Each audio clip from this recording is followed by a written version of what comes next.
Welcome to the Period Queen podcast. My name is Lucy Peach. I'm a period preacher and I want you to have your greatest period ever.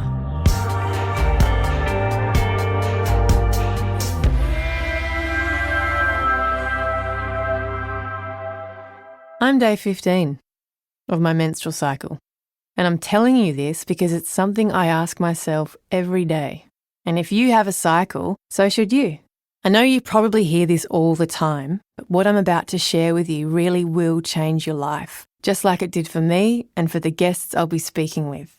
The inimitable Constance Hall. Really into the idea of us, utilising this energy for our own benefit rather than just continually being used against us. Mama Kin, a connection craftswoman. But this was the first time someone had given me a doorway into this is a good thing. Universally adored menstrual coach Claire Baker. Menstrual cycle awareness has just given me so much freedom. Yeah, freedom. It's given me so much freedom. And that's the like rhetoric, isn't it? That like a period is a curse and having a period is something that holds us back. And Australia's most eminent girly feminist, Clementine Ford. There's value in being in touch with your emotions that has been discredited throughout history. It's seen as being a very female trait, and anything that women do is bullshit in the eyes of history and society.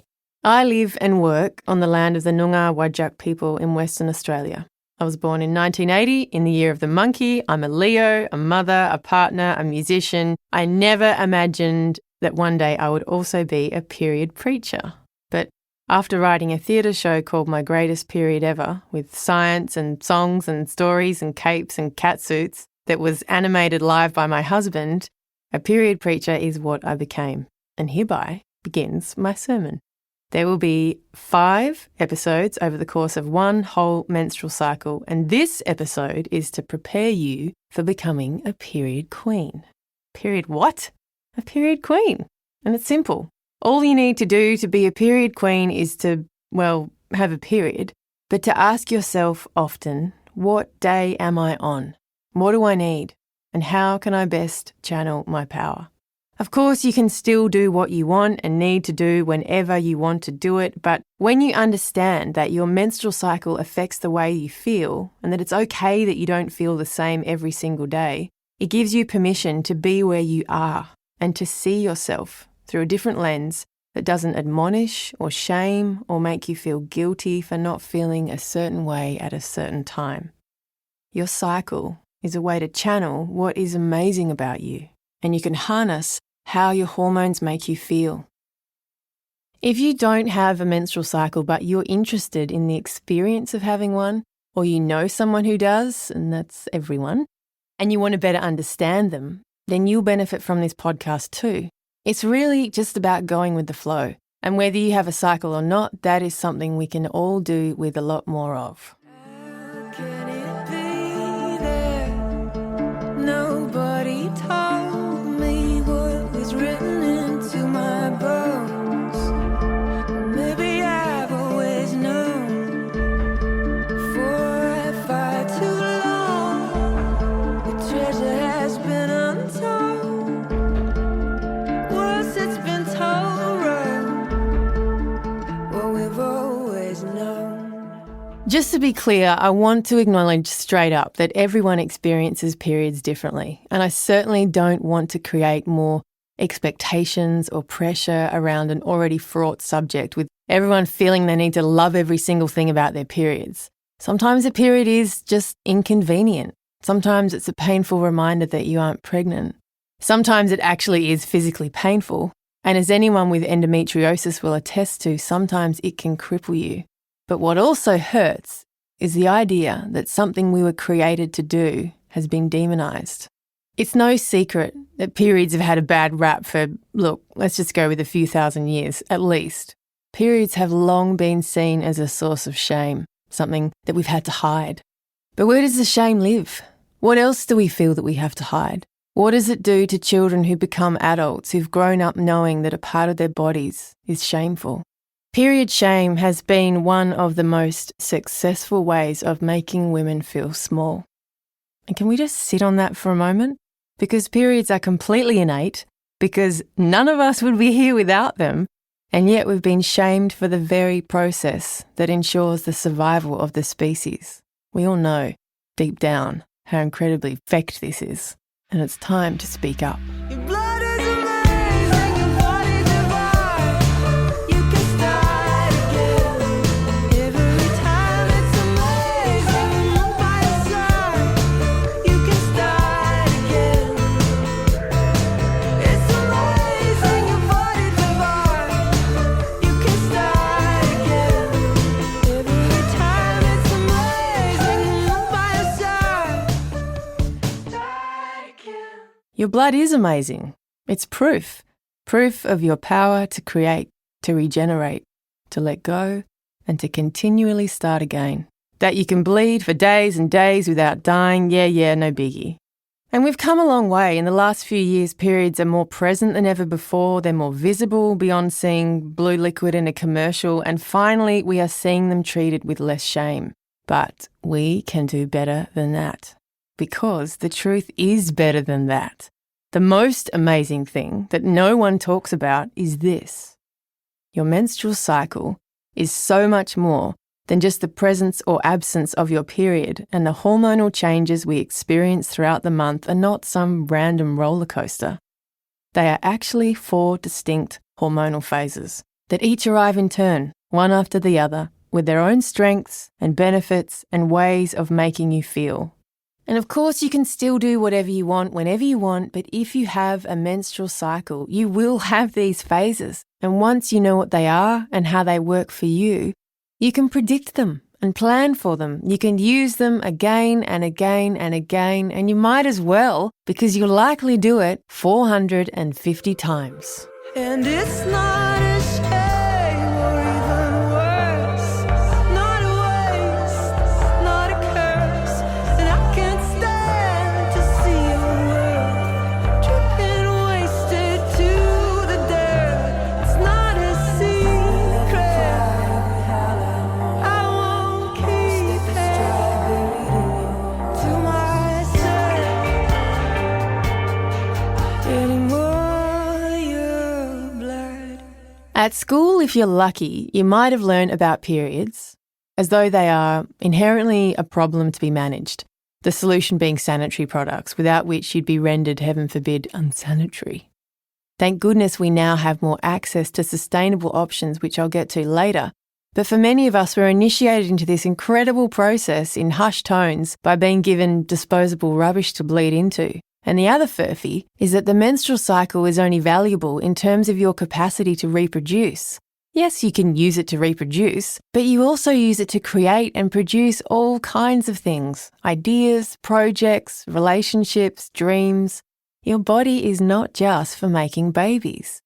But we're not told any of that because people are still hung up on the blood, which is actually weird because although having a period is heralded as the hallmark of a cycle, it actually isn't. It's ovulation that's the real power source, and that's how we make hormones. It horrifies me that people are still being sent on their merry way to navigate the emotional landscape of having a cycle without so much as a mud map. And that's what this podcast is. It's a companion for your cycle to help you learn about your phases and how to harness them as your own life coach. If you have a menstrual cycle, you've likely noticed that you don't feel the same every single day. Your energy changes. And along with periods, these shifts in how we feel have been pretty demonised too. Women are so emotional, unpredictable, irrational. Yeah, well, that's a lie. Okay, not the emotional part. I love emotions. If I wasn't emotional, I'd be a robot. The lie is the unpredictable part. Unpredictable says who? If you zoom out from a daily perspective to see the month as a whole, you'll see the bigger, more magnificent picture. You'll see that just like the moon, of course we are constantly changing, waxing and waning. If you have male hormones, it's a bit different. Your major hormonal driver is testosterone and its production is fairly constant. It peaks in the morning, it fades with the day and is renewed with sleep. It's a 24-hour cycle, much like our connection to the sun. Testosterone, males, the sun, I love them, they're great, but they're different to us. And for so long, because the male experience has been considered the default in every arena, anything other than that just didn't warrant a mention. So, back to the moon. There are two major moments in the lunar cycle. One is when it is full and dazzling and ta-da, and the other is when it is brand new and dark and barely even there. In a menstrual cycle, it's the same. Ovulation and menstruation. You are always either experiencing or preparing for these two major events, and that is where the 4 hormonal phases come in. It's amazing when you're by your side. You can start again. So we begin on day 1 with the first day of bleeding at menstruation. This first phase I call the dream phase. This is when your hormones are at their lowest. This is like your dark moon, and it's when you are closest to your deepest self. It's a time for ultimate self-care, and anything you do now to rest and slow down will pay off later, like an investment in the month ahead. This is the time to stop before you start. It's the time to ask yourself, what do you want to grow and give life to next? And then, after the depths of menstruation, you climb a metaphorical mountain as you make your way up to ovulation. You're powered by rising estrogen, which makes you strong and fast and determined, sometimes a little bit impatient. It ends with a shot of testosterone, and for a moment you are literally superhuman. All of the ideas that started to bubble away while you were slow and still and bleeding are now begging to be released and set into motion, which is why I call this pre-ovulatory time the do phase. And then you reach the peak of the mountain, which is ovulation, or like your full moon. And you are all about it. Fabulous is your first, middle and last name, and everyone wants a piece of you, and who can blame them? And you just want to dish it out like strawberry shortcake, and why not? This is a time of abundance, featuring piles of progesterone, nature's feel-good hormone. And that's why I call this post-ovulatory time the give phase.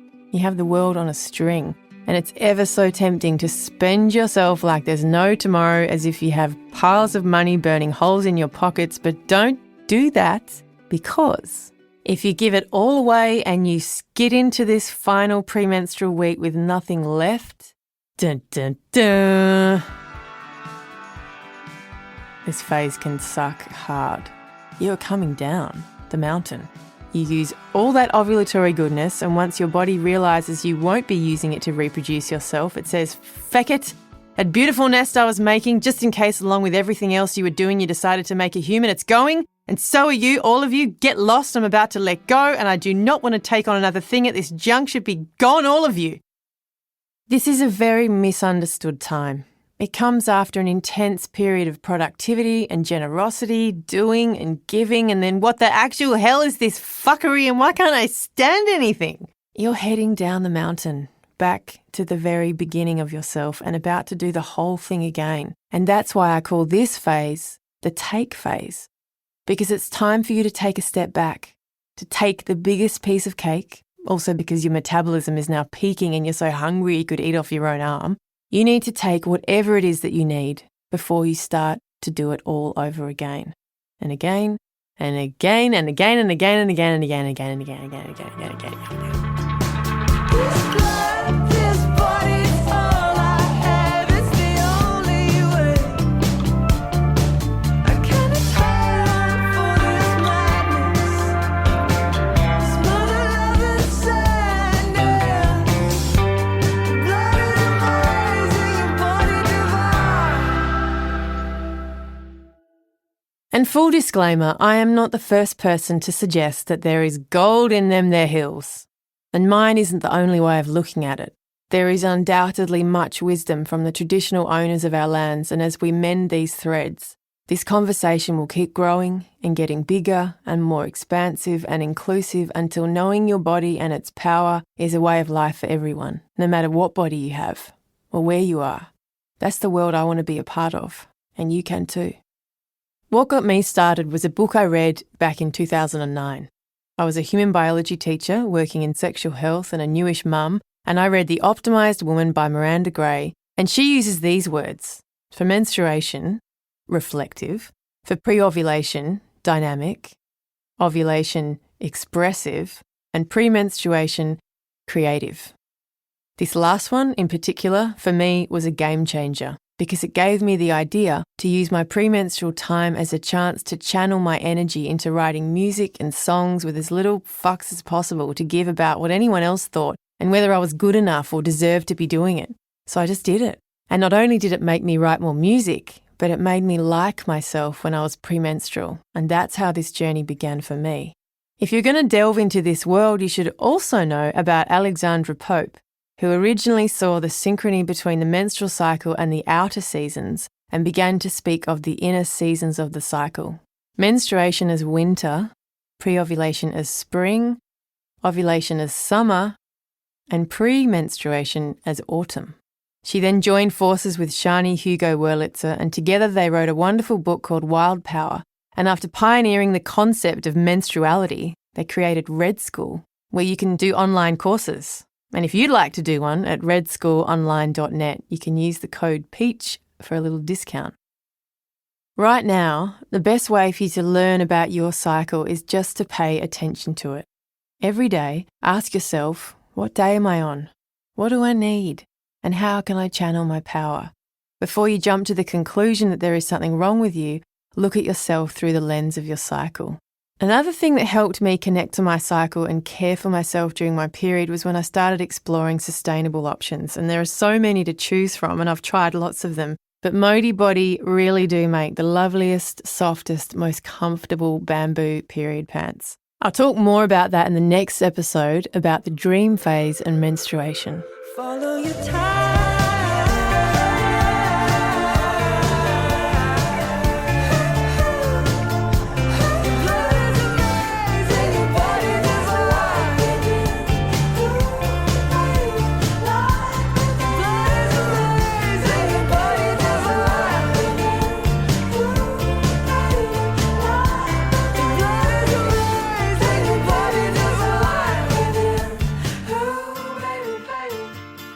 So as I said, I'm day 15.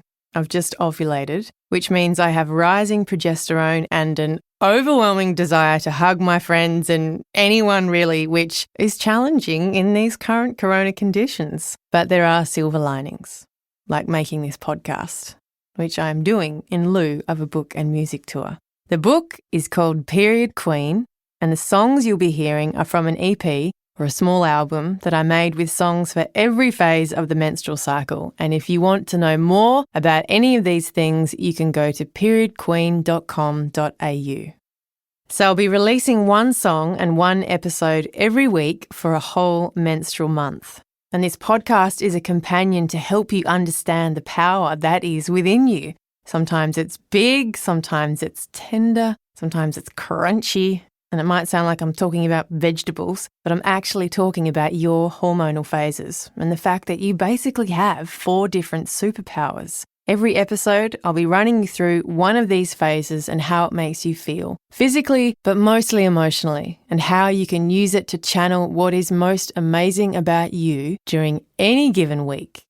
With every phase, in every cycle, you have an opportunity to get to know yourself and the ways that you are uniquely wonderful. We're made this way for a reason. There is a time to dream, a time to do, a time to give, and a time to take, and the time to start noticing is now. Whatever day you are on, be where you are and just notice.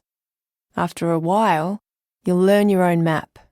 You'll learn where the sharp corners are, the bumps and the bits where you fly. And I'm going to help you. We're going to walk, sing, laugh, cry, and fist pump our way through this whole month. We've channeled solar power, we've channeled wind power, and even tidal power. Now it is time to harness your menstrual power.